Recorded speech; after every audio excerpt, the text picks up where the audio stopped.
Welcome to the program. This is the second day in a row we have had a person from California in our midst that makes a lot of sense. Now, I can't vouch for him yet, and I'm sitting between the tale of two cities right here. Mm-hmm. I've got Stu on one side saying this guy is fantastic. I've interviewed him before. And then I'm sitting here with the Grinch on the other side, Pat, who hates all guests. That's not true. We could have Jesus, and you'd be like, we could read about it in the depends. Bible. Is it why Easter? Don't we just is it tell Christmas? Us, is it relevant? Why don't we Has he written a really good book that I like? Pat, it's Jesus. And by the way, yes, he has. We've already read the book. We can just talk about what Jesus said. It's Jesus. So anyway, we don't have Jesus today, but maybe, possibly soon. Alex Epstein is here. He has written the book, The Moral Case for Fossil Fuels, and we really love this because it is something, honestly, we were just talking about 2 days ago, the moral case for the pipeline. How can you possibly say that it's more eco-friendly or moral, if you're against fossil fuels, to ship the oil from Saudi Arabia than from Canada? It just doesn't make any sense whatsoever. But fossil fuels have changed the world, and Alex is here to talk about it, and you're from California. Yep, Laguna Beach. That doesn't make any sense. How does a guy from Laguna Beach have your opinion? Do they know you have this opinion in California? Because I grew up in the fossil fuel hotbed that is Washington, D.C. So, of course, I was taught to love fossil fuels. Right. I mean, it's a long story, but basically my background is in philosophy. And when you take philosophy and you question assumptions, if you look at the assumptions behind all the arguments against fossil fuels, they turn out to just be incredibly irrational. So for me, it was really a logical thing. I saw this thing that everyone's arguing about, and it turns out that if you think through it logically, the majority is completely wrong. Okay, so let's go through some of the philosophical arguments. Sure. What did you go through? Well, so, when you grow up, at least in modern America, you're taught this narrative, and George W. Bush actually helped promote this, that fossil fuels are an addiction. So there's something that might be convenient in the short term, but that long term are destroying us. And you're given three basic reasons. One, they're causing depletion. Two, they're causing pollution. And three, they're causing global warming or climate change. And this is used to say, well, they're an addiction. We need to get off them. We need to use renewable, moral, green energy instead. Right. And if you think about this, how much sense does this make? The fact that something has risks or side effects, so let's grant that there's some truth to all three of these, which there is some truth, how does that make it immoral? How does the fact that something is imperfect make it immoral? What if we applied the same logic to vaccines? So what if we said, well, vaccines have side effects. Therefore, if you support vaccines, you're a vaccine side effect denier. How dare you? You're so irrational. I'm going to adopt that case. Well, now in Southern California, this has, of course, become a big position, but at least most people recognize it as irrational because they say, look, these things save lives. They're vital. Well, if that's true for vaccines, then that's true for the energy that makes it possible for us to have vaccines. But we don't talk about fossil fuels. We don't talk about the benefits. We talk about the benefits of vaccines all the time, but nobody talks about the benefits of fossil fuels. If it wasn't for fossil fuels, sewing machines wouldn't work. I mean, really, nothing works without fossil fuels. All you ever hear about the argument on fossil fuels is, I got fossil fuels so you could have a bigger car. Well, no, that's not the main purpose of fossil fuels, right? Yeah, although if you need a bigger car, it's great to be able to have. Bigger the better. I'm really glad that the Army isn't driving Priuses. Yeah, yes. Right? But yeah, and it's important that this is a point not just about the past, but about the present and the future. Because you'll often hear, oh, we needed fossil fuels in the past, but, they're no longer good. And this is like saying, oh, we needed steel in the past. But, in the future, we're not going to use steel. Let's use renewable materials. Let's build skyscrapers out of wood. Right? This is the logic of saying that. Wait. that is a renewable source, and they don't want you to use that renewable source. What, wood? I can cut wood down and grow another tree, but they yell at you for cutting down the tree. Well, I can plant another one. Mm-hmm. Well, this gets to the whole philosophy of it, because if you notice, whenever they do any kind of development, even if it's solar and wind, once people see that this involves development, the whole green philosophy of anti-impact says, well, of course we can't impact the planet. We didn't think solar would impact. Oh, my gosh, it involves all these panels and all. The windmills are big. No, well, of course we can't do that. So it's a very much a can't act philosophy, and that's part of the moral case, is that really this is a battle not about green energy versus fossil fuels, but about anti-humanism and anti-impact, that philosophy, versus humanism and industrial progress. Because you broke this down, I thought, really well in the book, which was The Moral Case of Fossil Fuels. Alex Epstein is with us. That it's a battle between whether, if your goal is to impact the earth as least as possible, or to make life as good for humans as possible. Yes. Those are the competing arguments. Can you talk about that a little bit? Well, wait. I want to throw this in.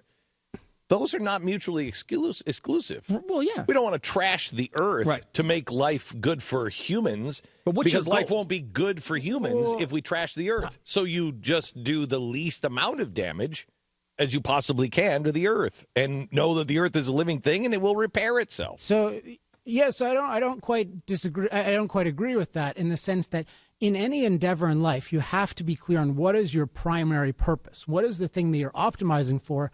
And then what's a secondary purpose? So if your ultimate goal is to maximize human well-being, then you care about your environment as a means to maximizing human well-being. But you don't think of it as minimizing your impact on your environment. That's wait. The reason why I say it is because if we destroyed the earth, everyone would agree. You know, if there was a big oil drip with lips that could talk, even it would agree. Without the planet, we'd all be floating out in space and we'd die. So nobody wants to, it goes without saying that you don't want to destroy the planet. We want to make our lives best, but if we do that by destroying the planet, our lives aren't great. But we have to distinguish between a negative impact on the planet and a positive impact. What the green philosophy says is we should minimize impact as such. So let's take the decision to build New York City. If New York City was up for a vote today, does anyone believe that the environmentalists would say yes? No.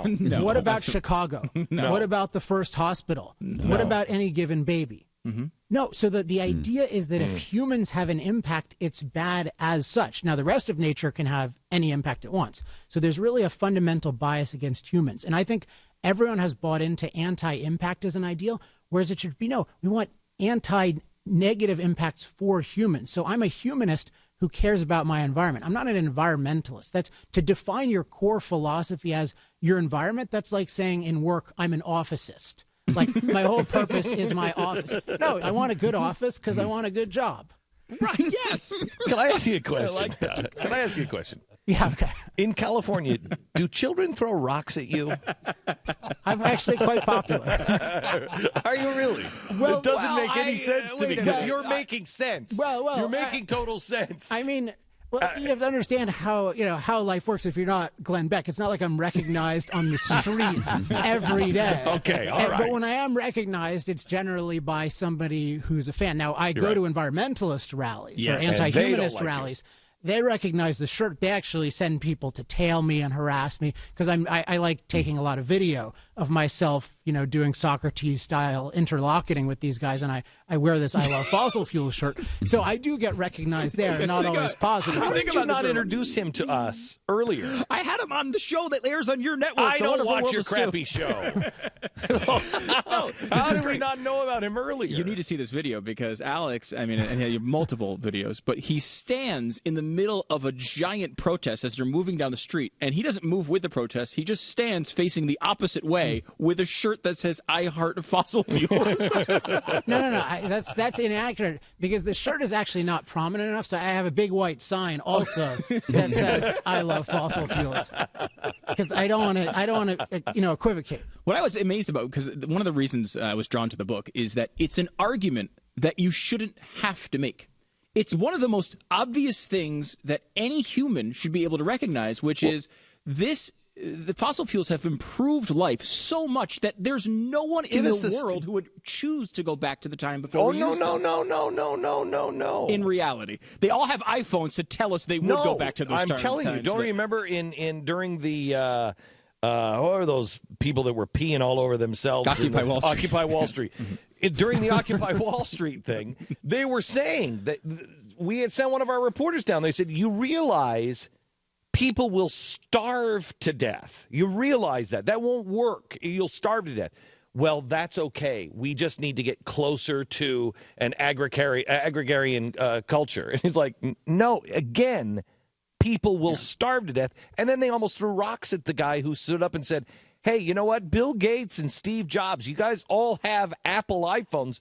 Steve Jobs is the guy you don't like, apparently. And they about threw rocks at him and said, you're right, we don't like him. That's true. And there are those protesters. But I think there's a lot of people who are average people who don't think of themselves as, crazy environmentalists who want to go back to M. Night Shyamalan's The Village. They're people who respect capitalism. They understand that their lives are better with energy and things like that. But they see fossil fuels as inherently evil. Because they don't. Nobody thinks through what fossil fuels have done for us. Yeah. They don't think that most of the clothes that you wear come from under the crust of the earth. Almost everything that you have, everything that you do, it's not just the gas in your car. It is medicine. It's the pills that you take. It's just about everything that you touch. Am I wrong? Well, no, you're definitely right about that. I mean, there is this really interesting question for those of us who see the full value of fossil fuels. Why is it that people are against it? And in my view, it's really the framework, the starting framework that we're looking at it from. And this is actually why I said I'm actually quite popular where I live, because I always start the argument the same way. I don't start with fossil fuels. I start with, what's our goal? I say, can we agree that the goal should be to maximize human well-being? And most people will say yes, even though they don't think that way. They're actually thinking in this green way. If you make it explicit, they'll say yeah. And I say, okay, can we also agree that just like we need to look at the big picture with vaccines, so we need to look at all the positives and all the negatives in context with fossil fuels, right? So not that we're discounting any climate impact, but we need to look at the whole picture. They'll say, sure.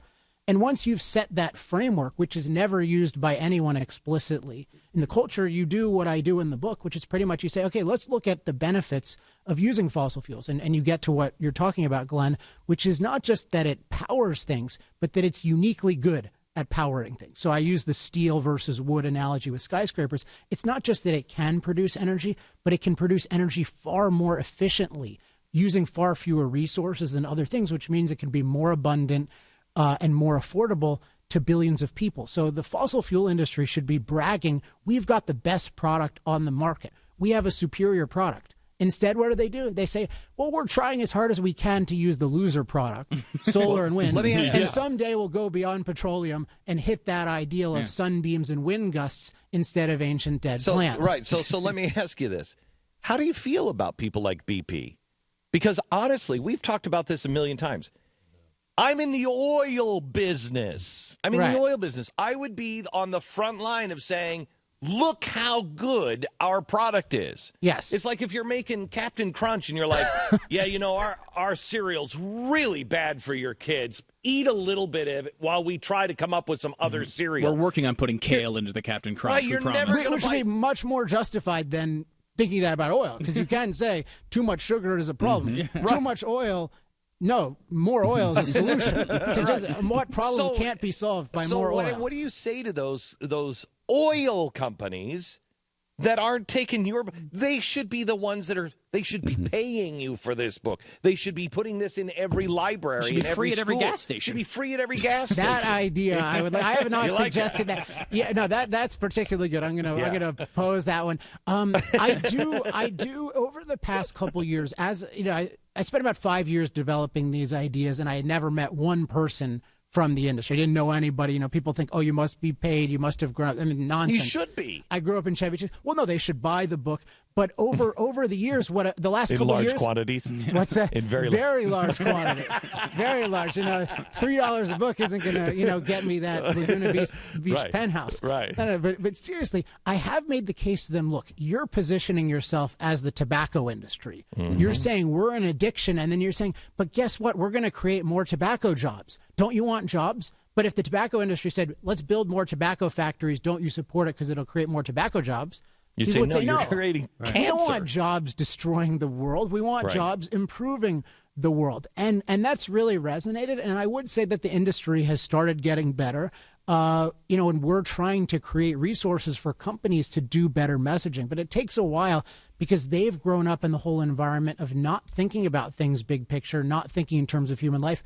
They've grown up being intellectual parasites from the Greens. And imagine their PR people. Their PR people didn't come to the oil industry mostly because they're so passionate about oil and they get the moral case for oil. They came with a PR education. So if your PR people aren't even convinced that you're good, how are they going to convince anyone else? That's great. Alex Epstein, The Moral Case for Fossil Fuels is the name of the book.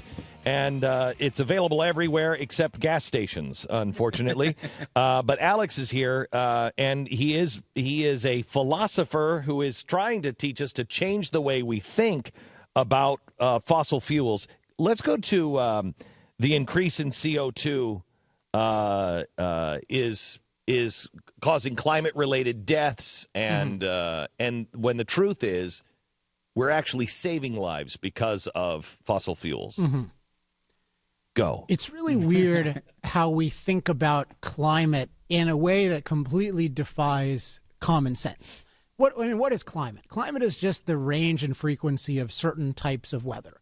And if someone said, hey, I want to make sure people are safe from climate, let's find the most efficient solution, you'd probably say, you wouldn't say, it's let me not drive an SUV. That's gonna protect people from climate. You'd probably say, let's develop countries. Let's allow them to make themselves progressively climate-proof. Let's take a place where you have 100,000 deaths and reduce the death count to 100 because you have infrastructure. Like we did in California with earthquakes. Yeah, so what the story of climate in the last 80 years is by using fossil fuels, we've progressively climate-proofed civilization, particularly the more developed world where we have fossil fuels.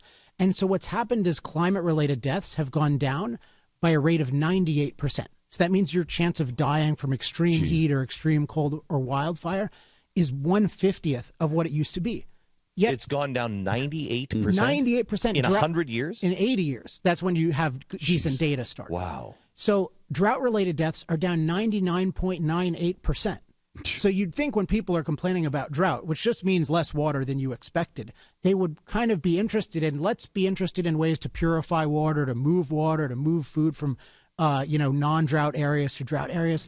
That's the amazing thing. In the U.S., we don't have one drought recorded death in the last 10 years. Wow. The Moral Case for Fossil Fuels is the name of the book. Back in just a second. The Moral Case for Fossil Fuels. We have the author, Alex Epstein, on with us, and we were just kind of going through some of the stats on life expectancy and how we have climate-proofed because of fossil fuels. The Western world has been able to climate-proof themselves, and we haven't had any drought. We haven't had any deaths in the last 10 years from drought here in the United States. Our deaths all around the world, you said, went down 98%. Climate-related deaths down 98% in the last 80 years. That's remarkable. It's remarkable that it's never cited. I mentioned earlier that we're taught to focus on, let's minimize our impact on the earth. That's our standard of value. That's how we measure whether we're good. And we're not taught to think about maximizing human well-being. And one aspect of that is we're not shown any human-related stats. Everyone talks about the ppm of CO2 in the atmosphere. We're at 0.04% now. We used to be at 0.03%. This is the debacle of the century. Nobody points out that, hey, we've got a 6 to 7 year increased life expectancy over the last 30 years. Shouldn't that matter to anybody? And why doesn't it? Make the case that life expectancy is coming from fossil fuels and can't be had elsewhere. Well, I mean, can't be, in the future, you certainly want new and improved, which is probably going to mean nuclear ultimately. But Wait. let's stop there for a second because nuclear drives me out of my mind because I drove the new hydrogen car from GM before the administration killed it and gave us the all-new Chevy Volt. And that was an amazing car. And if we had nuclear energy, we can make hydrogen all night long when everybody's lights are out. We can make hydrogen all night long. We have a never-ending supply of it. It's clean. There's zero emissions from hydrogen, zero emissions from nuclear energy. It gets rid of all the CO2 arguments. It's super clean, super safe, unless you build it on an earthquake fault line or you let the Russians do it. Or the Iranians. It's super safe. What the hell are we doing? Why are we not using nuclear fuel? Well, again, if you actually want to evaluate things rationally, you want to focus on life-based statistics. So if you want to look at what's the safest source of energy, you might want to look at which has the fewest deaths per unit of energy produced. Which does?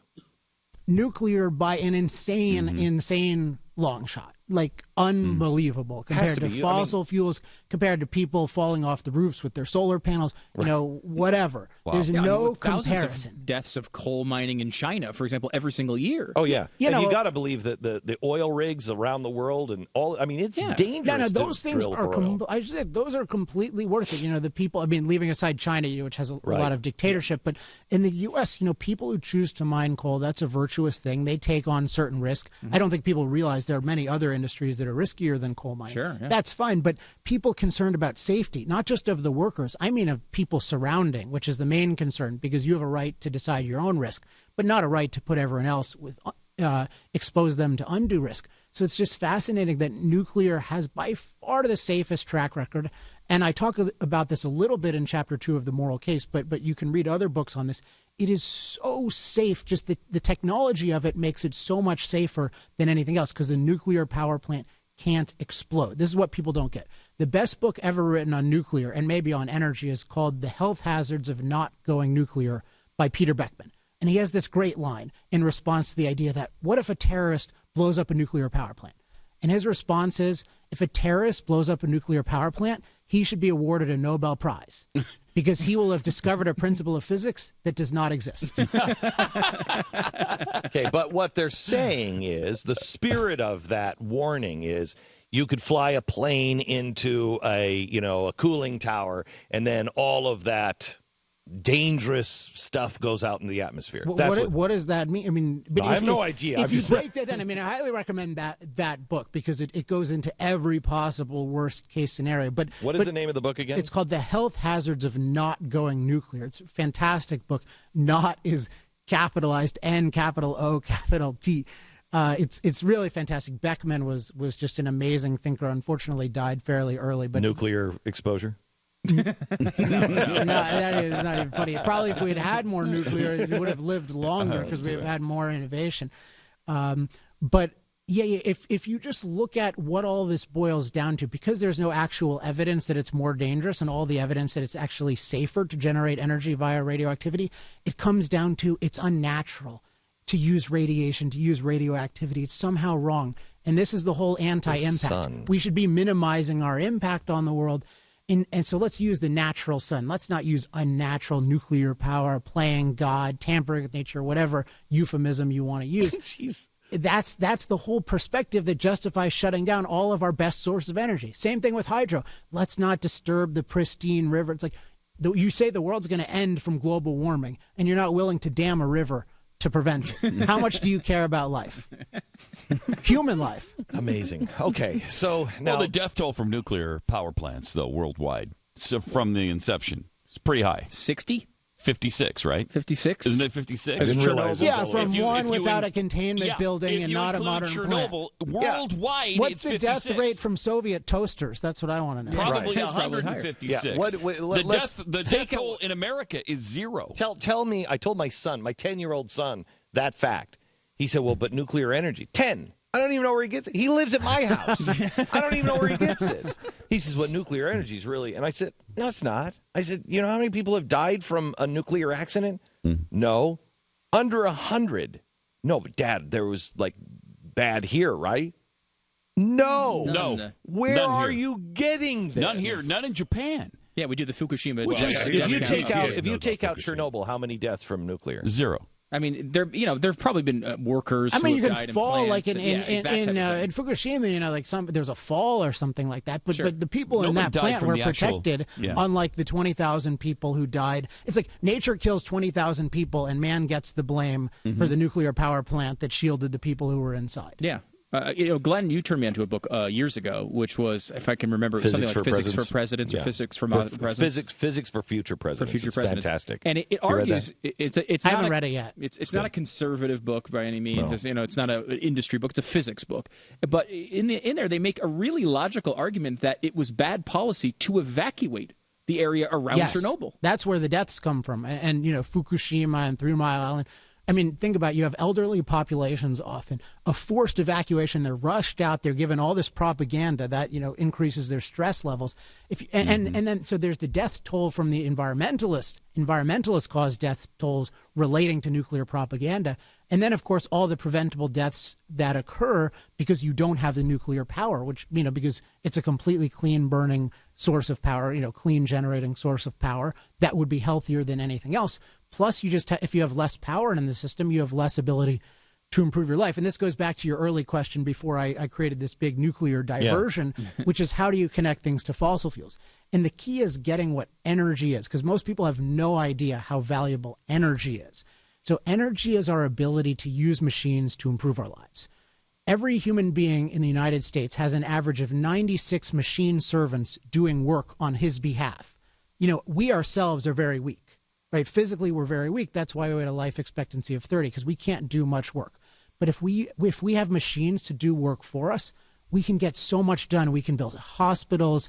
We can build roads. We can improve our lives in a million ways. You're saying the average person has 9 machines? 96. 96 equivalent. So it's like there are 96 machine Glenn Becks out there. I mean, given your income, more than that, but 96 machine Glenn Becks doing the work. I just want all the your life. environmentalists, all the people on the left. No, there are 96. There are more than 96 of me out there, and they're machines. Yeah, I haven't replicated all of the vocal talents, but I wish I could have 96 Alex machines that could make the arguments all around. There'd be 96 shows at a time. But it is important that if you get that everything in our lives is improved by machines, and that the machines, if they don't have fuel, they die. They don't work. They're just like us. So fossil fuels are the best source ever of machine calories. They give all of our machines the calories they need to work. And if those calories become scarce, or they become expensive, or they become unreliable, everything starts to shut down. I mean, certainly Mercury Studios, but a lot of stuff besides it. The agriculture shuts down. And every cent you add, say, to the price of oil, that means the diesel fuel in the tractor that grows our food becomes more expensive. That means our fertilizer becomes more expensive. So energy is fundamental. It's not any other industry. It's the industry that powers every other industry. And if you get that, so if you get the value of energy and then you get the superiority of fossil fuels, then you see that you would expect it to have massive improvements if you could use more of this amazing substance. And so historically, we see these amazingly positive correlations between fossil fuels and everything. And given what I just explained and what I elaborate on in the book, that's a very causal relationship. It's not a random correlation that we have climate-related deaths go down as fossil fuel use goes up. Okay, so the name of the book is The Moral Case for Fossil Fuels. I just have to ask you this question. Where are you going from here? What are you going to do? I mean, nobody's listening to this now. I mean, this is getting... I just got on Glenn Beck. I know, but I know, how sad. This is not a growth industry, or do you think it is, that people are going to suddenly wake up and we're going to get, somehow or another, we're going to break free of this oppressive system that is jamming this point of view down our throats? I mean, I think it's a huge, huge growth industry. And I think the book, when people read it, is incredibly well received. I mean, I think Stu was a great example. He read it. You interviewed me on that show, and you had really internalized a lot of the arguments. I think that you found some of them clarifying. You liked the way it framed things, and hopefully that allowed you to become more effective in communicating those views to others. So it's designed to empower people, and so far tens of thousands of people have been empowered. I think that's pretty good. Could I ask you this? If we had a group of people that we wanted to give this book to, and then bring them in for a studio audience, and they have to read the book. But making 96 Alexes, if we got 96 people and they could internalize this, would you help teach them how to make the argument? Because I think that's what we need. We all need to know how to make the argument for fossil fuels. Yeah, and I do. I would love to do. I mean, anything you would want to set up, I'd be happy to do. Companies have started requesting this, and I'm helping them. And you know, that's a lot of the mission, as you indicated it should be, is to figure out how to take this core case, which everyone needs to know the facts, everyone needs to know how to frame it, and then apply it to every day-to-day issue and apply it to every situation. Because, you know, imagine you're in the oil industry, someone comes up to you and says, "You work in oil? Like, how dare you? What do you do?" And not in Texas, they don't do that. Yeah, I know. Well, in Laguna Beach, if somebody is in I know. But there are ways of framing things that, you know, fortunately, having thought about it, having come to this from the opposite view, and having just talked to thousands of people, I have a lot of experience in how to frame it. So I'd love to share that with people. That'd be great. Great. Thank you so much, Alex. I appreciate it. Well, thank you. Thank you for having me on. You bet. The name of the book is The Moral Case for Fossil Fuels. Highly recommended. It's been an entertaining and informative hour. He was a fascinating guy. Obviously, he has spent very little time the last 5 years around people and just around facts. I mean, this guy has really done a lot of. Seemed personable. I don't know why you'd. No. I mean, he's just done a ton of. Yeah, he really has. You know, you're not getting to his knowledge level on this. You know, by not just sitting at home and just reading and researching. Yeah, and you go through there, and there's just all those arguments you've heard. One of the things he takes apart in there in depth is the 97% of climatologists agree that global warming is going to kill us all, and like that argument is ripped apart in there, and that's the sort of argument that is just it's the brick wall at the end of the road from 99% of people. They just say, oh well, 97% of people agree, scientists agree. Why are you talking about this? Well, do you know how they got to that number? Do you know what it means? Do you know that most of the people you call deniers agree with the statement that you're talking about? Let's have him back on. Let's take it for that because.